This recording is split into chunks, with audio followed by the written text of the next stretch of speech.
क्या नाम हुआ आपका? मेरा अजीत। क्या? अजीत। किसका गाड़ी है ये? केयर इंडिया में केयर इंडिया में चलता है। हाँ, बहुत बढ़िया टकाटक गाड़ी है। आप कौन है? हम अजीत हैं। आप मतलब क्या करते हैं केयर इंडिया में? चला रहे हैं ये। मतलब ड्राइवर है। और इस पे बैठता कौन है अधिकारी? वो डीटीएल सर बैठते हैं। डीटीएल सर बैठते हैं। चलिए ठीक है। अधिकारियों का गाड़ी हर जगह टकाटक रहता है, लाल बोर्ड लगा रहता है, अधिकारियों को ड्राइवर भी मिला रहता है, लेकिन बस बिहार में गरीबों को एम्बुलेंस सही समय पे नहीं मिलता है। ये है सच्चाई। देखिए वो गाड़ी लगा हुआ है, टकाटक है, और ड्राइवर साहब साफ़ सफाई कर रहे हैं क्योंकि इनके अधिकारी को धूल उल ना लग जाए। और इसका भी ख्याल रखा जाता है कि इसमें जो है फायर फाइटिंग के लिए भी सामान रहता है, कहीं आग उग लगे तो दिक्कत ना हो। लेकिन हॉस्पिटल में आग लग जाता है उसका कोई जिम्मेवार नहीं होता है। और अक्सर हॉस्पिटल में जितने भी अधिकारियों की गाड़ी होती है वो सारा टकाटक कंडीशन में होता है, एकदम चमाचम होता है, क्योंकि उनको समय पे पहुंचना ज़रूरी रहता है, इलाज करना ज़रूरी रहता है। लेकिन एम्बुलेंस जो है ना वो समय पे नहीं पहुंचता। ये भारत है, यहाँ पे डोमिनोज और पिज़्ज़ा हट का पिज़्ज़ा जो है ना वो आधे घंटे से पहले पहुंच जाता है, लेकिन एम्बुलेंस जो है ना वो आधे घंटे में नहीं पहुंच पाता है। अभी मैं बिहार के समस्तीपुर जिला के उसी मनहूस सरकारी सदर अस्पताल में हूँ जहाँ पे एक लाचार बाप रो रो के थक गया, लेकिन उसे एम्बुलेंस नहीं मिला। मजबूरी बस वो अपने नवजात बच्चे का शव जो है कंधों पे लाद कर लेके गया था, और वहां का एक एम्बुलेंस दिखा रहा हूं। इस प्रकार से एम्बुलेंस अगर सड़ेगा तो किसी गरीब को एम्बुलेंस कैसे मिलेगा, सोचने वाली बात ये है। ये सदर अस्पताल है, बहुत बड़ा अस्पताल है, और इस अस्पताल का बजट इतना होगा कि उतना बजट में यहाँ पे 1000 प्राइवेट नर्सिंग होम चल सकता है, इतना बड़ा बजट होगा। लेकिन उस बजट का इस्तेमाल किस प्रकार से किया जाता है कि आप देख सकते हैं यहाँ पे लिखा हुआ है उल्टा एम्बुलेंस। बिहार सरकार सीधा 102 डायल करना है, और एम्बुलेंस का कंडीशन देखिए किस प्रकार से कंडीशन है। अगर ये एम्बुलेंस चल रहा होता तो शायद इस प्रकार का कंडीशन नहीं होता। लेकिन एक और सच्चाई है कि कागजों पे ये एम्बुलेंस चल नहीं, दौड़ नहीं, उड़ रहा है। यहाँ पे सारा डॉक्यूमेंट्स रखा हुआ है, लेकिन इसमें मरीज जो है पता नहीं कितने जाते होंगे कितने आते होंगे। ये है सदर अस्पताल समस्तीपुर का। जरा सोचिए इस प्रकार का व्यवस्था में सुधार होना चाहिए कि नहीं होना चाहिए। यहाँ पे एक कैदी को पुलिस प्रशासन वाले लेके जा रहे हैं, हालांकि इन्होंने गलती किया होगा तब ये लोग पकड़ के लेके जा रहे हैं। छोटा सा गलती करे तो पुलिस उन्हें पकड़ के लेके जाता है, बड़ा बड़ा भ्रष्टाचार करने वाले को ये सिस्टम पकड़ क्यों नहीं पाता है। सच्चाई ये है कि एक बैंक से 1 लाख रुपया की लूट होती है तो हर एक न्यूज़ चैनलों पे ब्रेकिंग न्यूज़ चलता है, और 2 दिन पहले ही एक घटना उजागर हुआ है, 1500 करोड़ रुपया का भ्रष्टाचार मुजफ्फरपुर में हुआ है। ये है सच्चाई। और देखिए सामने जो है जिला स्वास्थ्य समिति समस्तीपुर प्राथमिक स्वास्थ्य केंद्र बासीनगर, और वहाँ का जो है एम्बुलेंस की स्थिति क्या है देख सकते हैं। आगे चलेंगे, कुछ और एम्बुलेंस के बारे में दिखाएंगे, लेकिन जितना भी प्राइवेट गाड़ी यहाँ पे दिखेगा वो सारा गाड़ी टकाटक है सारा, और जितना भी सरकारी एम्बुलेंस है सारा भ्रष्टाचार का भेंट चढ़ जाता है। एक एम्बुलेंस वहाँ पे सड़ रहा है, दूसरा एम्बुलेंस यहाँ पे देखिए। अगर मैं बोलूँ कि ये एम्बुलेंस सड़ रहा है तो यहाँ के अधिकारी बोलेंगे नहीं सड़ रहा है। तो आप लोग बताइए इस एम्बुलेंस की स्थिति क्या है और यहाँ पे क्यों खड़ा है और किस अवस्था में खड़ा है। ऊपर का छतरी जो होता है ना वो भी सड़ के फट चुका है। ये देखिए ये भी एक एम्बुलेंस है, और इस एम्बुलेंस का कहीं नंबर नहीं है। अनेकों ऐसे एम्बुलेंस है जो बिहार में सदर अस्पताल के लिए अलॉट होते हैं, लेकिन प्राइवेट नर्सिंग होम में वो एम्बुलेंस चलता है। अनेकों ऐसे एम्बुलेंस है जो गरीबों के लिए अलॉट होते हैं, लेकिन उस पर शराब की तस्करी, बालू की तस्करी की जाती है। और इस प्रकार का बिहार का स्वास्थ्य व्यवस्था इतना संवेदनहीन हो गया है कि उसकी सच्चाई जितना भी जानने का प्रयास करेंगे उतना ही घटिया उसका व्यवस्था आपके सामने आएगा। महल पे महल बनाया जा रहा है, करोड़ों का नहीं अरबों का प्रोजेक्ट पास किया जाता है। अरे बिल्डिंग मत बनाओ, जो बिल्डिंग है उसी में सुधार से व्यवस्था कर दो तो शायद जो है बहुत सारे गरीबों का कल्याण हो जाएगा।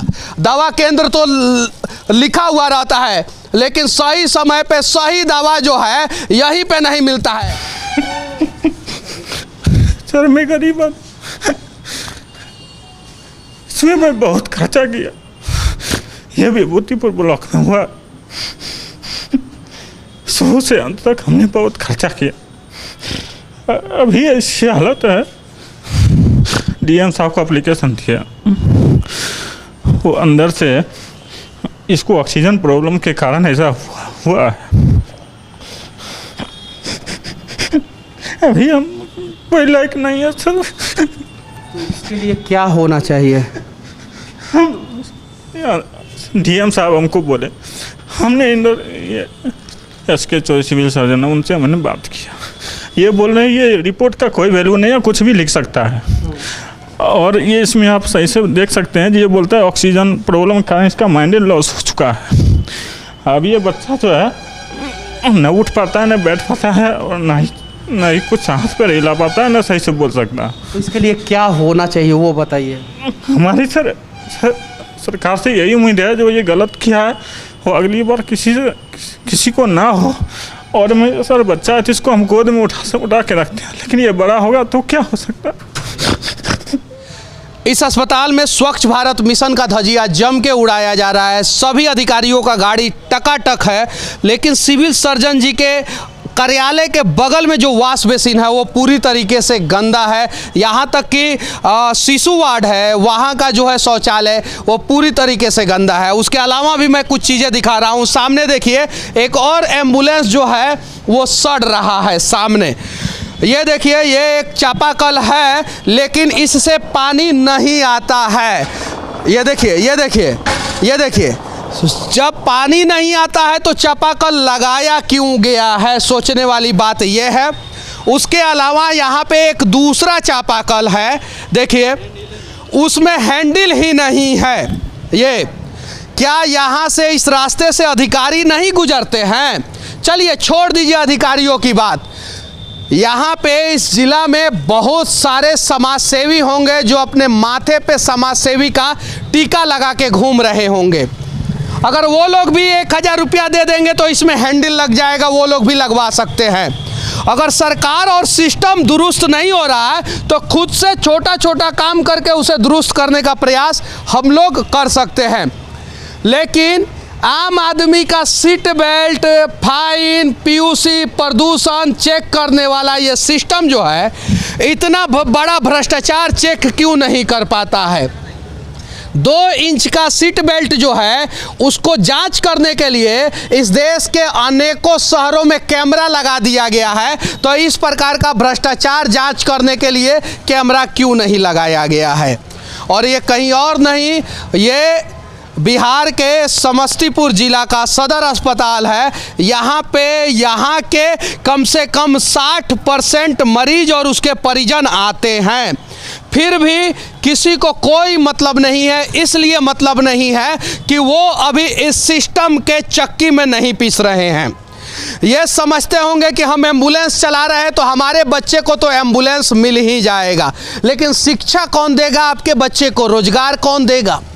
जरा सोचिए, वहाँ पे आप नहीं बैठे हैं तो आप परेशान हो रहे हैं। ब्लॉक के अधिकारी सोचते हैं कि ब्लॉक का काम तो हम अपना कर ही लेंगे, इसीलिए लूट लेते हैं। 90% लोगों का यही मानसिकता होता है। लेकिन फिर वो उनके बच्चे जो है दूसरे डिपार्टमेंट में जाते हैं तो भ्रष्टाचार का भेंट चढ़ जाता है। ये जितने भी गार्ड हैं यहाँ पे उनको कम से कम 24,000 से 32,000 रुपया का सैलरी मिलना चाहिए सभी गार्ड को। 45 दिन की छुट्टी मिलनी चाहिए सभी गार्ड को, चाहे वो कहीं भी काम कर रहे हैं। इनके बच्चों का इलाज, इनको PF मिलना चाहिए, संडे को छुट्टी मिलना चाहिए, नेशनल हॉलीडे के दिन छुट्टी मिलना चाहिए। इस प्रकार से रोस्टर तय करना चाहिए। लेकिन क्या इनको मिलता है? नहीं मिलता है। फिर भी अगर ऊपर से अधिकारी बोलेंगे मारो तो इनके हाथ में डंडा है और ये मार के जो है मरीज को भगा देते होंगे।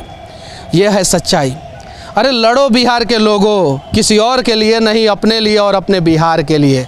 क्या पता कि ये लड़ाई जो है बिहार को फिर से चंद्रगुप्त मौर्य का बिहार बना देगा, समृद्ध बिहार बना देगा, अखंड बिहार बना देगा और देश का सबसे खुशहाल बिहार बना देगा। लेकिन उसके लिए हम सभी को आवाज़ उठाना होगा, जो आज़ाद भारत के आज़ाद राज बिहार में गूंगे बहरे हो चुके हैं। बाकी इस अस्पताल से हमारा ये प्रयास कैसा लगा, आप लोग कमेंट करके ज़रूर बताना। जय हिंद।